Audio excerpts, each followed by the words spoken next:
journalist Hangout. I'm Ayodele Ozubaku. Today on the program, APC National Working Committee announces resignation of National Chairman Abdullahi Adamu and National Secretary Iyola Omishore. And later on the show, Army opposes amnesty for bandits.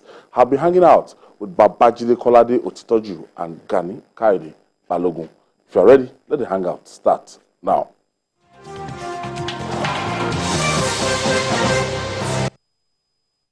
Home from work, in the busy traffic, your car breaks down. Car horns blast. Your car is pushed aside. You call for help. Phone battery blinks and dies. You take a cab. Few miles, tire bursts. What a day. Frustrated, sweating, and tired. Nearing home, darkness envelops the street. Wow! Just one house is bubbling with life. Brilliant lights, loud music, smiling wife, all welcome you. We alone have light? Yes, it's JRB Solar Energy Systems, my anniversary present to us. No matter how dark life is, the sun is gonna shine on everything you do. JRB solar inverters, batteries, solar panels, solar street lights and more. Telephone 0906 752 1111. Email sales@jrbsolar.com. JRB, the sun is gonna shine on everything you do. Be the white card. I'm your big fan too. Thank you so much. I appreciate it, brother. Me gun myself, I'm a rapper. Is that so? Hey, me no, any day, any weather, and I'm chilling with my main guy, Feda. Alpha, network problem. Yes, well, got me. Let me turn on my hotspot. It have connected. You hop on 9 mobile confirm data. You can't be out here stranded in this street, so this guy. When you're on 9 confirm from 9 mobile, you get a super gift of 1,000 naira just for joining the network. 900% bonus on every recharge. 100% data bonus for 6 months and double data bonus on your first recharge of the month. Get a new SIM or dial *1400# now. 9 Mobile. In today's world, our lifestyle, both at work and at play, depends on connectivity. Our connectivity depends on the devices that make it possible, and these devices depend on electric power. When power fails, our life shrinks, our work drops, and our joy dips. JRB Solar Energy Systems are here to ensure that we enjoy uninterruptible power, uninterruptible joy. Whether you're running a business, an institution, or just a home you return daily to rest, JRB has got you covered. No project is too big for our super digital inverters, long-lasting batteries, and efficient solar panels. Go. Dream on. Change your world. JRB solar inverters, batteries, solar panels, solar streetlights and more. Telephone 0906 752 1111. Email sales@jrbsolar.com. With JRB, the sun's gonna shine on everything you do.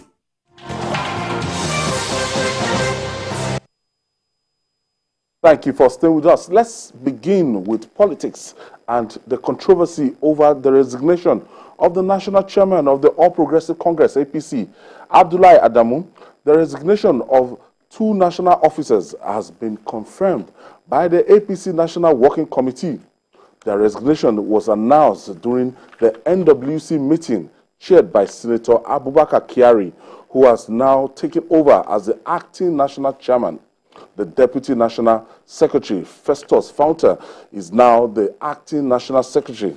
The new leadership also announced postponement of the National Caucus and National Executive Committee meetings earlier scheduled to hold on Tuesday and Wednesday. Jide, we saw this coming, but we don't know when it's going to take place. Abdullahi Adamu was never a product of Bola Tinubu during that convention, and after the convention they went for the primaries and he never supported Bola Tinubu. Well, first and foremost, it doesn't even have to be Tinubu's product to be chairman. But if even after that people see you as always quick to oppose anything Bola Tinubu, then something is wrong. Remember the matter of the principal officers of the National Assembly. Abdullahi Adamu questioned the choice of those people. He said no, that they were not a product of the National Working Committee or the national leadership of the party. And he assured those who came to see him that the matter will be reviewed. And clearly, even if you can't say from the beginning Asiwaju wanted those people, the moment Asiwaju made it clear that, look, I support Akpabio, and people like Gbajabiamila made him to support the Abbas, Tajuddin Abbas. The president would not like to be seen to be going back on his word. Once he assured that, okay, let's work with this person, so that it doesn't become the tradition that every time the president takes a stand, so people will go and apply pressure on him and get him to change. He didn't want that kind of precedent to be set. So he decided to go with the choice of Tajuddin Abbas and others. But here was the national chairman clearly opposed to the emergence of all of those 4 principal officers. Presidents have to be managed properly. I am not in support of a situation in which the Nigerian president becomes so strong that you can't even talk to him. That's not what we want to see in a democracy. But at the same time, a president would also want the national chairman of his party to be someone on board. Yes, not someone that whatever he represents, they will see that you are opposed to. And by coming out and even saying that Bola Tinubu has to be punished back then, it's difficult for most politicians to simply swallow that and say, okay, because going forward, he doesn't know what he can still do for him.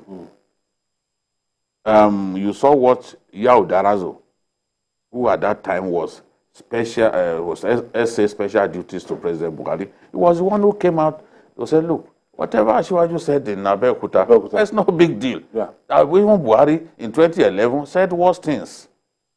That was what calmed things down. And you can see that Asiwaju moved closer to Yao Darazo. Today is one of his earliest appointees because he rewarded the fact that he stood by him during those difficult times. If not for the governors, Adamu would have succeeded in not just ensuring that there was no primary, that was the former Senate president that emerged, he would have also succeeded in having Tinubu punished. Yes. He said it 2 nights before the primaries. So, Saturday. I don't think the president really felt comfortable working with him. We all knew that in the fullness of time, they will find someone else. And in any case, at 77, I think that for a party that is forward-looking, they've got to look for somebody much younger. Much more vibrant. Yes, somebody who will be acceptable to the generality of party members. Of course, also, you know, the issue of money and all that.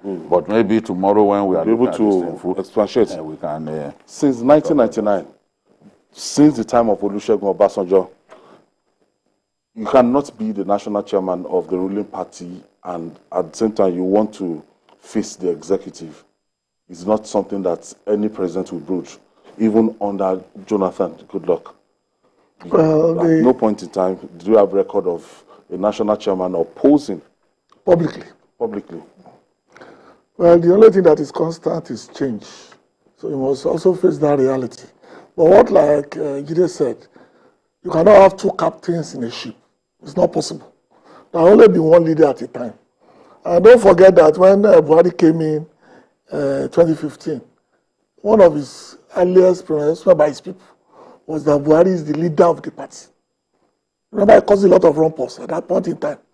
That technically, the highest ranking elected officer of your party, whether state, local government, or federal, is the leader of the party. So what we expect to happen exactly is this. I thought Mr. Adamu would have learned his lesson from what happened during the primaries and not turn himself into an internal opposition to the interest of the president. It's not that the president is infallible, no. But it's not for public show whatever else is happening behind closed doors. As the party chairman, you have unrestricted access, unless, of course, you abuse it, to the president. When Adesina Akinloye was chairman of NPN, he holds the party firmly in the belief that there should be separation of something, but that too backfired towards the end of 1983. So I think what really happened is this. Other matters that has not come to the open eventually come up between today and tomorrow. Because even if we pin this on the frosty relationship, people will ask about Omishore. Yeah. We go to say Omishore to oppose Tinubu. Yeah. No? Okay, Jide, tomorrow we are going to give our people more insights on what. Once we get more information about what really went down. Exactly. So we be able to elaborate more on it tomorrow. For years, Nigeria has devised many ways to tackle banditry, ravaging many parts of the country. One of these is amnesty, but the Chief of Army Staff, Major General Taoreed Lagbaja, has kicked against amnesty for bandits and terrorists in the country. The Army Chief said amnesty instituted in many states failed to achieve their purpose. According to him, rather than repent, beneficiaries of such gesture use it as an avenue to regroup and attack innocent citizens. Are we going to say Major General Lagbaja is looking at what he has in terms of military hardware and how proficient they could be, and you want to just face this head on? To cut his teeth.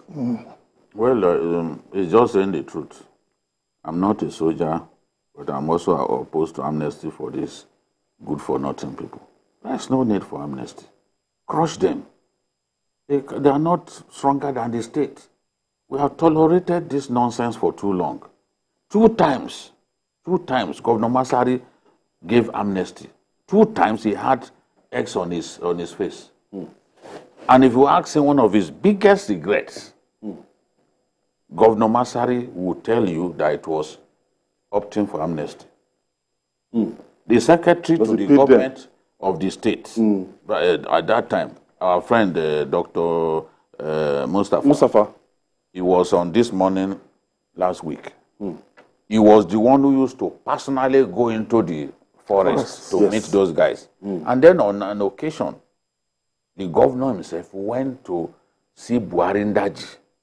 With Buhari Ndaji clutching his AK-47 and standing next to the governor, bumper to bumper. People were like, what's the meaning of this? He had to do that to reassure them.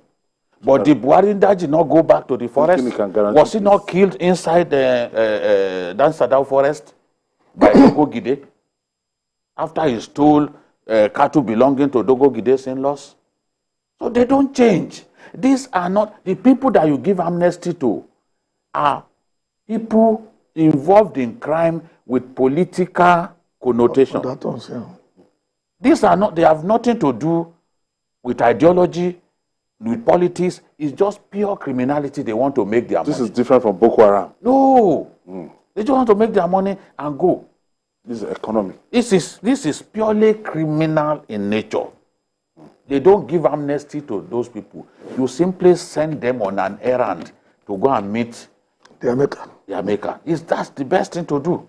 And if as a country we have soldiers that we pay them so much, we have generals, and we can't deal with these boys, then something is wrong.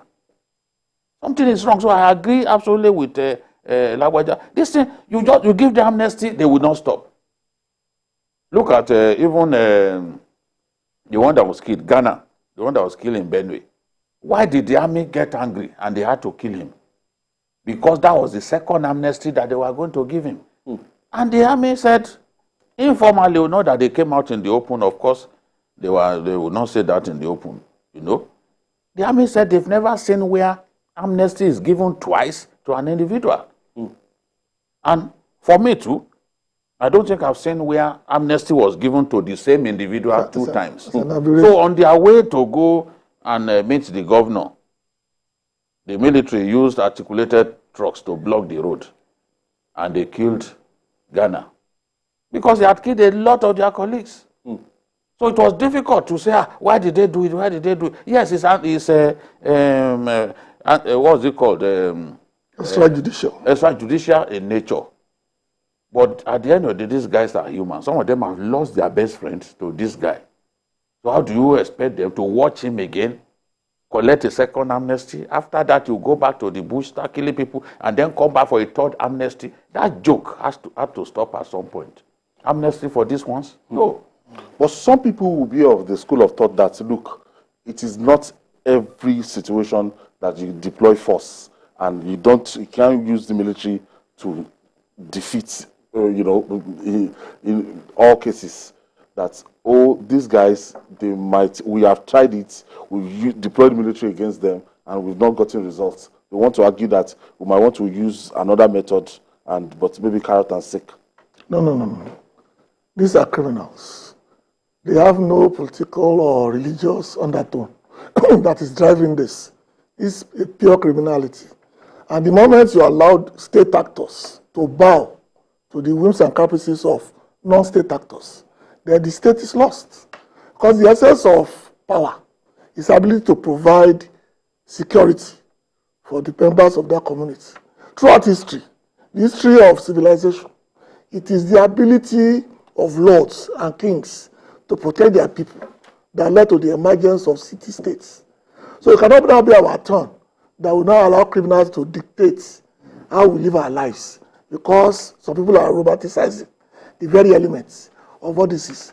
Unless I'm going to paint it in another brush, this is purely people who are interested in using criminality to make money. And I agree with the Chief of Army Staff. Apart from the fact that he prides himself of being a soldier, the best way for a new leader to show leadership is to do what he thought as maybe second in command or part of the troop, that he saw what the former GOCs are doing, that he thought were not getting results. This is time to cut his teeth as Chief of Army Staff. And this is not the time to start talking about amnesty in the first place. Because granted that some people will always use that excuse, especially those who believe that they can always negotiate. You don't negotiate with a snake. Nobody uses a snake as a pet. Because sooner or later, white people. General Buratai, former Chief of Army Staff. So be a black man that uses It was the issue of pets. Pythons now. The people use pythons. The man in Thailand who was using a crocodile as a pet was consumed by the crocodile. But sooner or later, an animal will show itself to be an animal. So you are saying those boys are animals. That's what you are saying. All right. Joining us from Zuru in Kebbi State for more discussion on this issue is the former Chief of Army Staff, retired Lieutenant General Ishaya Rizi Bamayi, who is the Uban Yaki of Zuru. Thank you for joining us, General. Thank you. Good afternoon, Uban Yaki Zuru.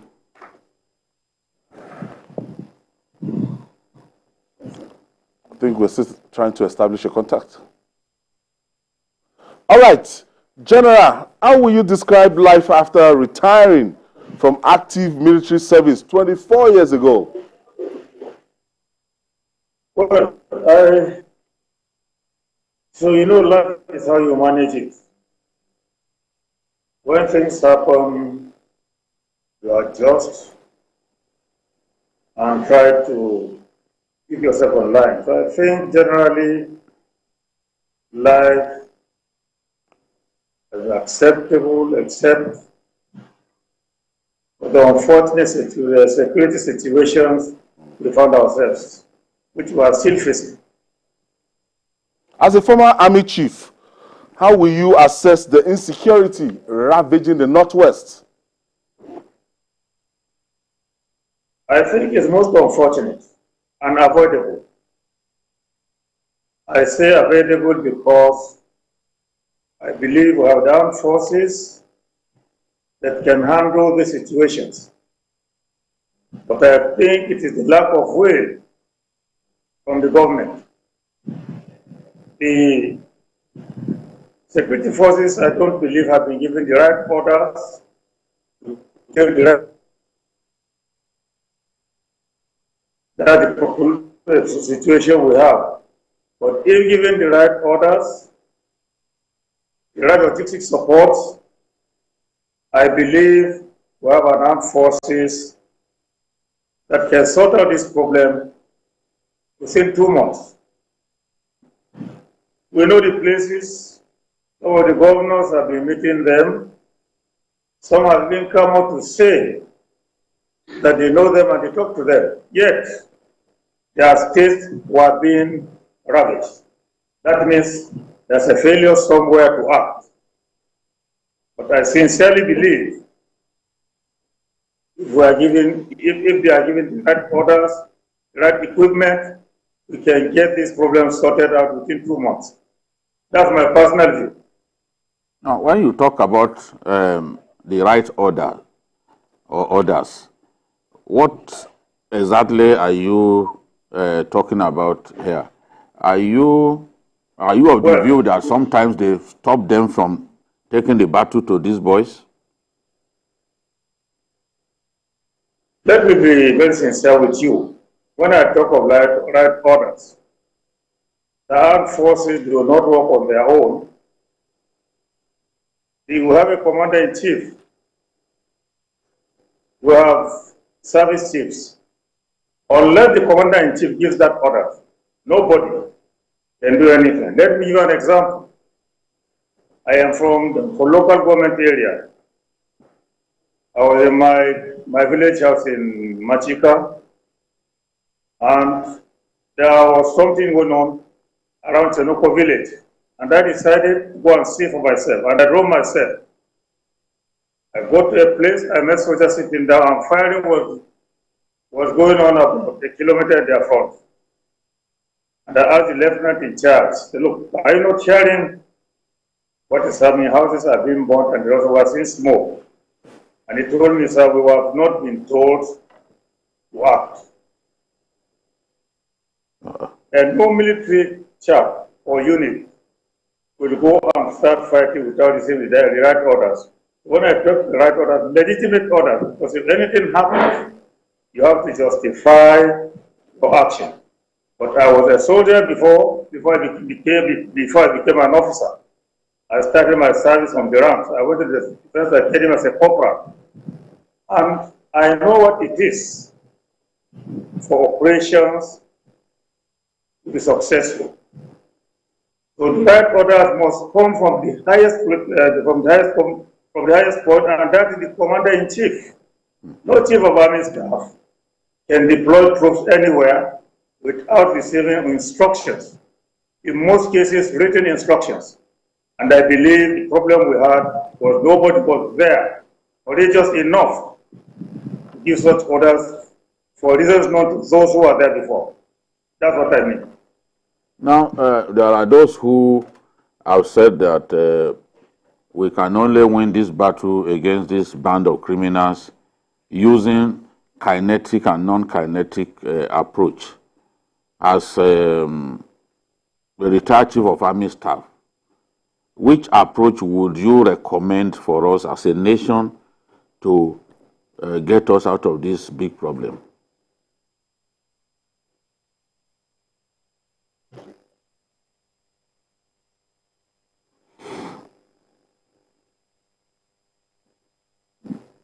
General Bami, can you hear me?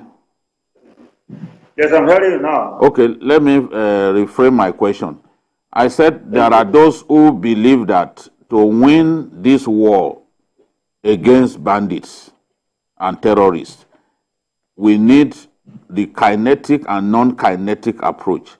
As a former chief of army staff of our great country, what approach would you recommend for us to defeat these people?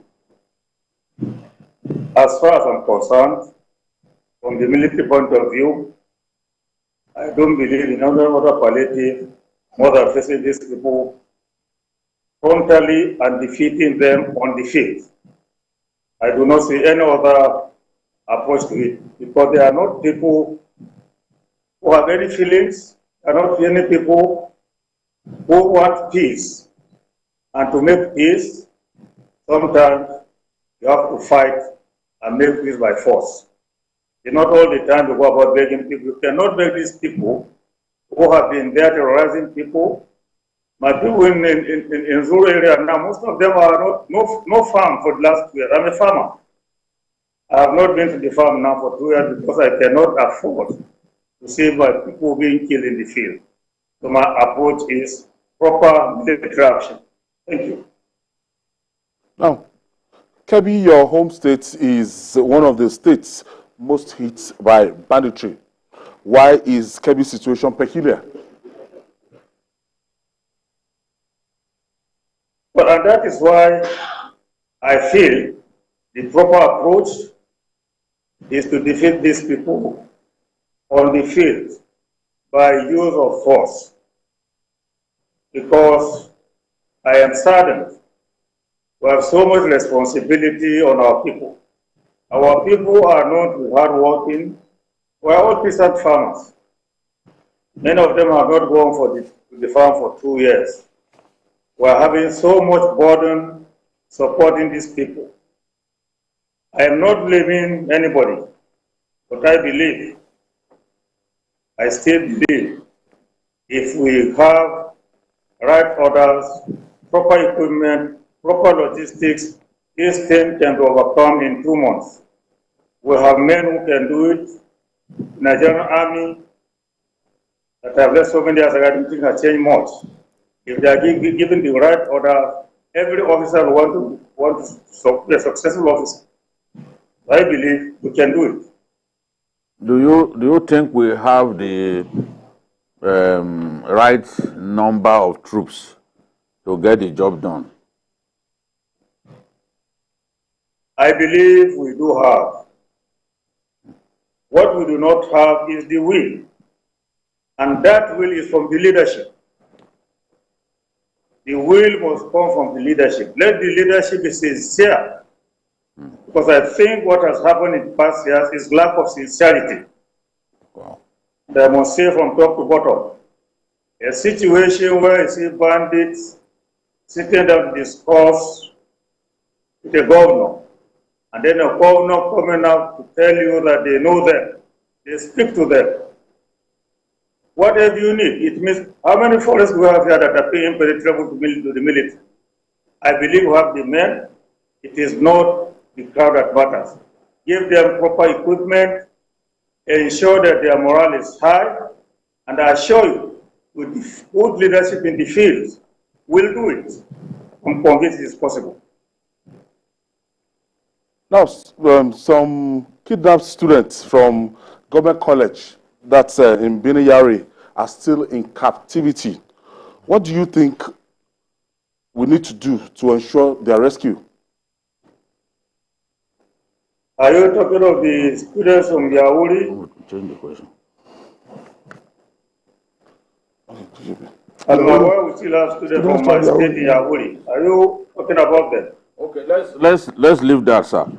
Kebbi State, especially Zuru, is known for producing so many generals, so many fantastic commanders and all that.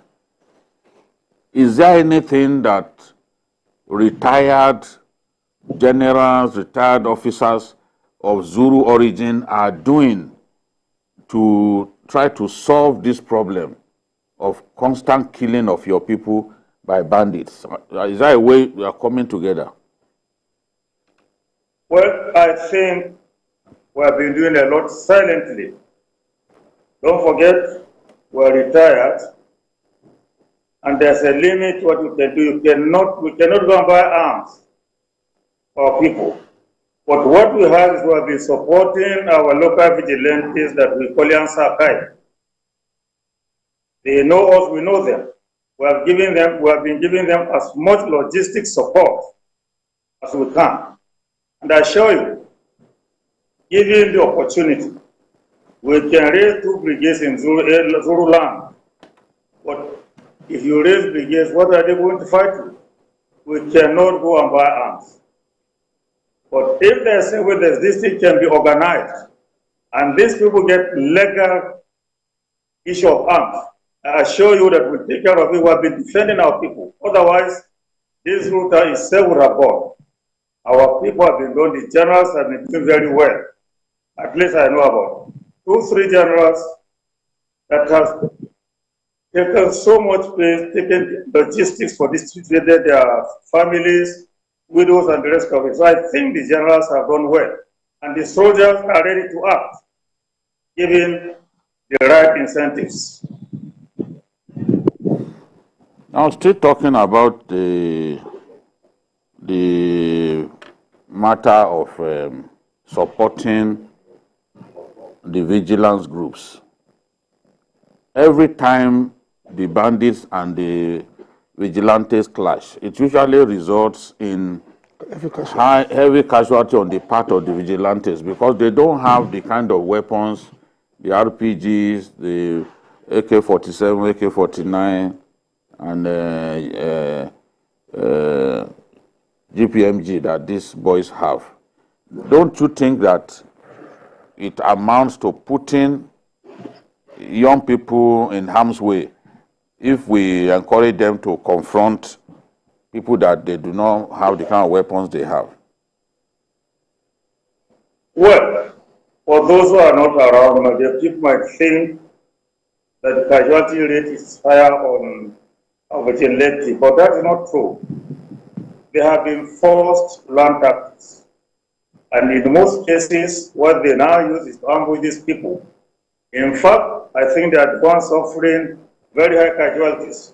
Unfortunately, even if you have the spoil of war in weapons, you cannot use them. Otherwise, we would have been equipping ourselves with the weapons we recover from them. But anytime these weapons are there, you have to hand them over to the police.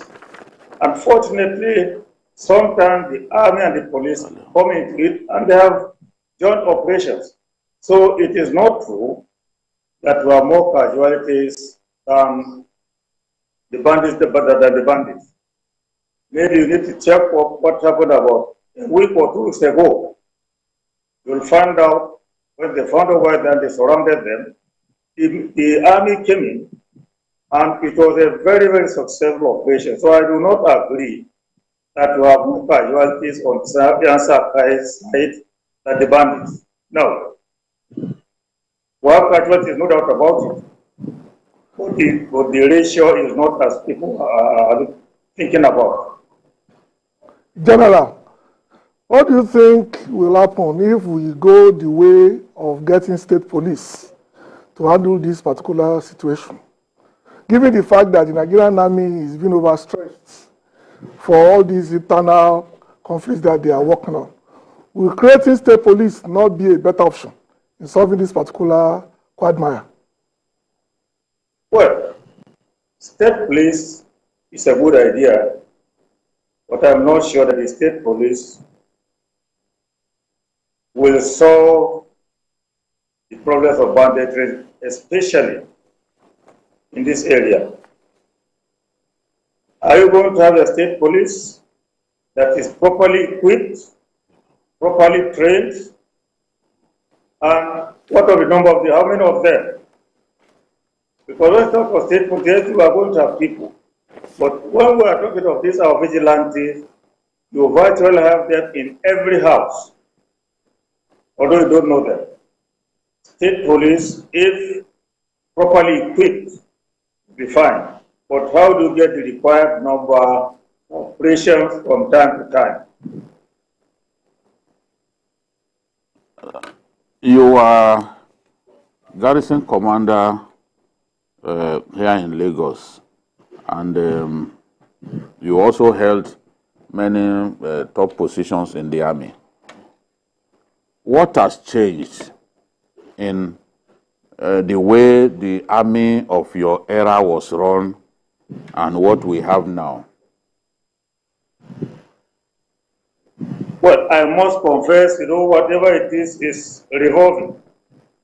Now, when I was in service, it was a military government. We were getting instructions directly from the commander-in-chief. We were not involved in politics, so we had no political consideration in any issue. Unfortunately, from 1999 to date, Firstly, when the then Commander-in-Chief, Obasanjo, came in, he wrongly retired all the officers who are military governors. Some of them were one of the best officers we had. They were on military posting. They did not apply to the military governors. We posted them, and we should have allowed them to go back into service. But politics came in, and eventually many officers, politicians nowadays get involved in giving postings. People go to the academy, recruitment of soldiers, and what the result is this. You bring in people who are not interested in the job. I know there's quota system, but once you join that, the quota system is finished. Politicians came in, to me as far as I'm concerned, and destroyed the army. As a result, those who are in the military, many of them, not all, who still have fantastic officers, but there are some soldiers who came in there just to get access to the weapons, and you can see some of them are arrested as bandits, armed robberies, and the rest of it. Then came this unfortunate issue of going to put soldiers on permanent roadblocks. Soldiers' roadblocks are not statics. You come in, snap roadblocks. As soon as the objective is obtained, they pull them out. But today, go to the road. You find soldiers on roadblocks, some of them permanently. I went through some unfortunate days of soldiers being corrupted to collect money from passengers. That is not a soldier's responsibility. So if you are asking me about our own time and this time, we are all the same officers, we are of the same profession, but the professional aspect of it, to some extent, has been eroded. Wow. You have officers now being answerable to some politicians. Politicians influencing, posting, recruitment, and the rest of it. That has lowered standards, has affected morale, and has affected good command. That's what I feel, my personal view. At the time that President Obasanjo took that decision, many people felt he did it to protect the regime and ensure that it doesn't that the army doesn't take over power. Because he felt that some of those officers were already politically exposed one way or another. So people believe that he did it as a way of, as a form of regime protection. Well, if that's what he did, then he must have made a very wrong accusation. Because by the time we left, even the military itself was tired of governance. Because it was facing a lot of indiscipline. And that's why I ran into trouble as a chief of army staff. I had the roughest time as a chief of army staff. Because I decided to descend on those of them who felt they could do anything and get away with it. It stopped. But the military itself was tired. So the question of sending out the best brains, and those of them, most of them rank of colonel, who are at that time, who are at the strip of their profession, I think it was a wrong decision. And having sent them out, you now let people who are not experienced, who already go scared, they will be tired if they don't do anything, and they were no more really interested in taking care of the profession, and therefore not bothering about the welfare of their own soldiers. That's the effect. And that effect is still being felt in the Nigerian army today. I think it was the wrong decision. So what can we do at this stage? I know that many years ago, soldiers had access to trainings in Sandos and many of those great institutions. But I'm told that the finances to support such training are not there. Is it that your own juniors do not have the privileges that you had, the benefit of solid training that you and your colleagues had? But when you talk of privileges, as far as I'm concerned, a soldier is not supposed to be a wealthy person. A soldier needs to be comfortable. And I think you are very comfortable. But unless this government takes steps to stop interfering in army, what do you call it? We have our own established way of doing things. But unfortunately, we started getting involved in army promotions, postings, and the rest of them. As a result, what we have now inherited is a situation where you have so many officers without something doing, because promotion was not being done on vacancies. If you have 10 vacancies and you promote 30 officers, you can only post 10 of them. As a result, go some offices, you find some generals sitting down, no job, and it is frustrating. It is not wearing the rank that matters. It is doing the job and justify your promotion. I think there's a lot to do. The review of condition of the army should be allowed to go by the terms and conditions of the service. Once you do that, it covers everything. But if there's interference from anywhere, political interference, it is bound to cause confusion, it is bound to bring problems and low morale. And when you have an army without high morale, you have a problem.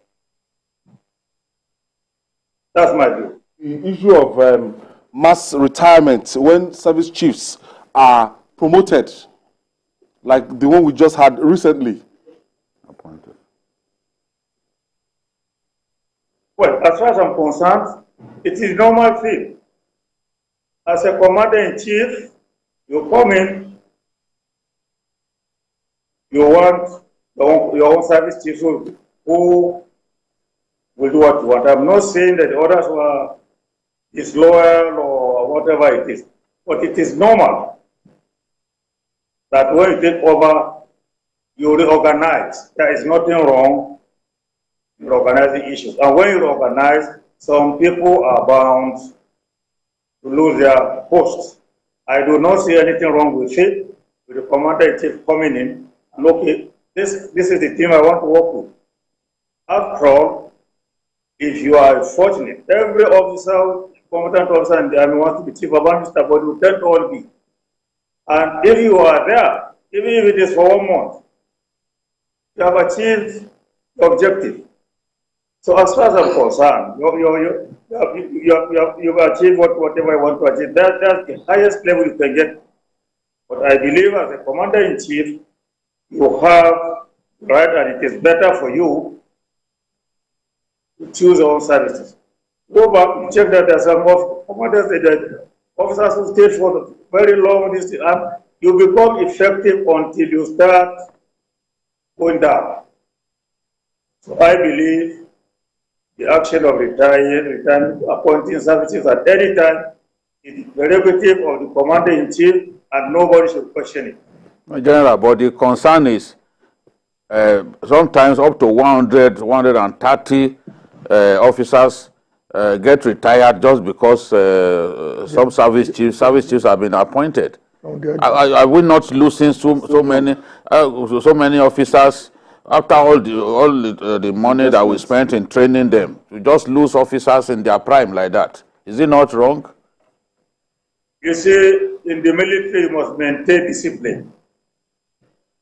most of these officers that are always asked to go as officers who are senior to the man being appointed a chief of army staff. And there is no rule or term of condition that says the president must appoint the most senior officer. You could be the most senior, but you may not be effective. And I don't think there's a problem here. If my junior is appointed, it is left to me to decide whether to work with him or go. If you are going to work with him, will you take orders from him?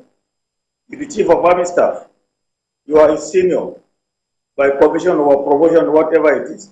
So I believe the army is safe, and that's why I say we should look at the terms and conditions of them. They are suffering their own mistakes by promoting people anyhow. You don't promote without vacancies. And I think there are many officers who have been promoted. Many of them don't have offices. So what are you giving them for? When you talk of money, whether you leave them there, frustration comes in. It will also affect the chief of army staff you have appointed, because you might find it difficult to be giving instructions to officers who are senior. We had this problem. When I was appointed chief of army staff, I was not the senior. No. But what the great commander-in-chief then did was to take those who are senior to me to Minister to Defense headquarters. So they were no more under my command. Okay. They were then under the command of the CDS, who was their senior. It all depends how you play your cards. There's no problem if you sit down and plan properly. But I think it would be wrong to appoint the junior officer and then leave his seniors in service. It will destroy morale. The indiscipline will come in. Some analysts have said that we are not recruiting enough soldiers, that we don't have enough. What do you think about the numerical strength of our military? I've not got that question. Could you please come again? As in, we've not recruited enough soldiers, that we don't have enough soldiers in the country, that we need to recruit more. That's what people are saying. Recruit more what? That we don't have enough soldiers. Enough troops.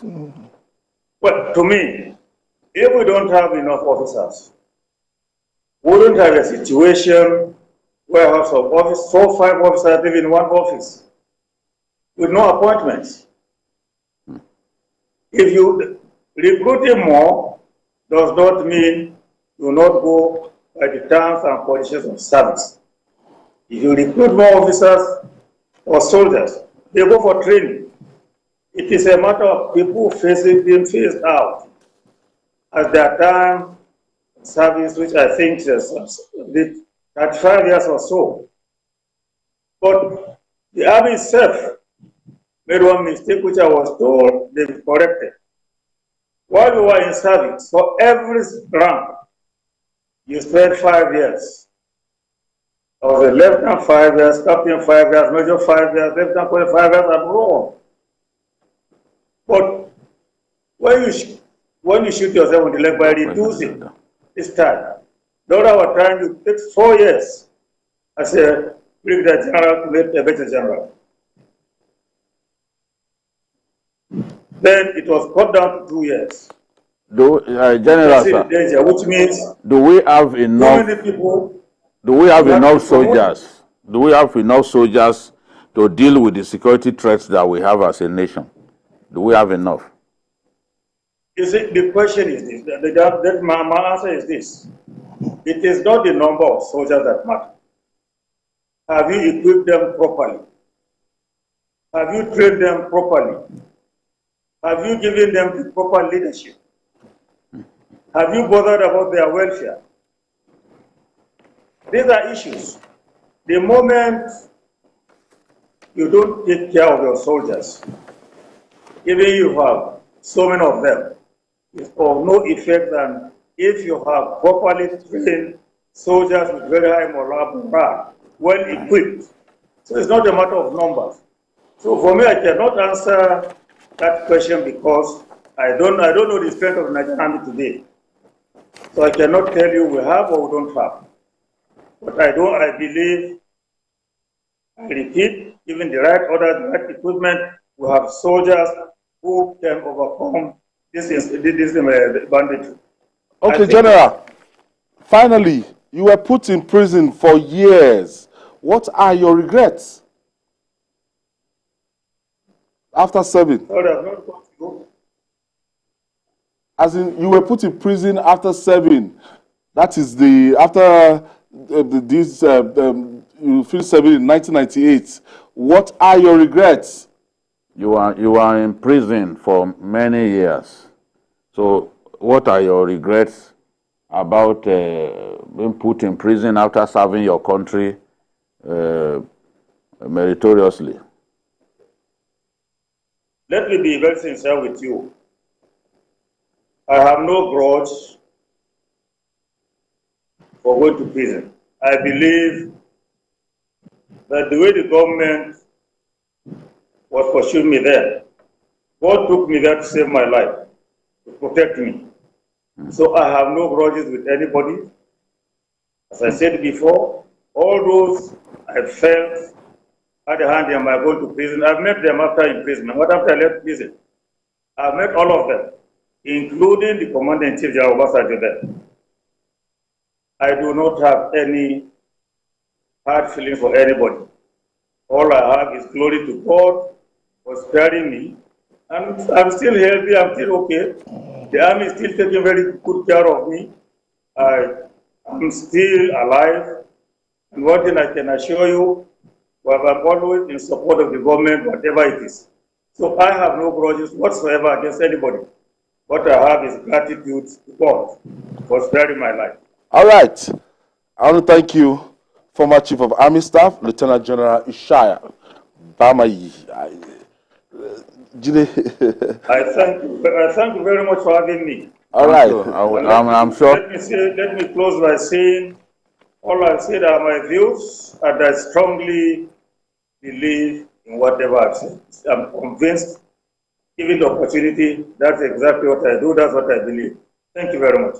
Thank you, sir. And we are certain that we are going to interview you some other time, because there are some things that we couldn't ask you today. Yes, so about the place of Zuru in the military, how you and your brother Musa got into the military and all that. So there is a lot that we will talk about some other time when we interview you, sir. Well, if I'm alive by the grace of God, I'll be there to answer the question. You'll be alive, sir. By God's grace, you'll be alive. Thank you. I'm grateful. Thank you. All right. Today, remember the famous Bamayi brothers? Yes. Under General Shaya and Musa. Yes. So one was in NDLA. Yes. And the one with the mustache. Yes. He chased away so many of the wannabe boys. Yes, he chased them, even their musicians. They fled abroad. Yes. You know, that is the elder brother. He's the one who brought the Shire into the army. Oh. You know? All right. Okay. Chikebi. Oh, thank you. Thank you. Our time is fast. A very good interview. He spoke the truth. Yeah. Just the way he spoke his mind. He spoke his mind. Okay. Tomorrow. So we'll get him. Yes, definitely. Tomorrow we'll give you more updates on the resignation of the national chairman of the All Progressive Congress. And that's our package today. Join us tomorrow for another episode of the program by 5 p.m. You can watch the repeat broadcasts this evening by 11 p.m. We're on YouTube, youtube.com/TVC News Nigeria. I'm Ayodele Uzubaku. See you tomorrow.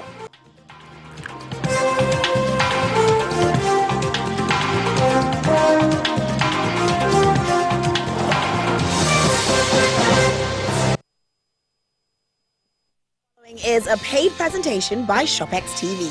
Do you spend the night trying to get comfortable? Your knees rub bone on bone, your back and hips ache. You wake up in pain? Not anymore. ShopX TV is proud to introduce the Contour Legacy Pillow, the patented, ergonomically designed tapered leg pillow that naturally fits the contours of your legs.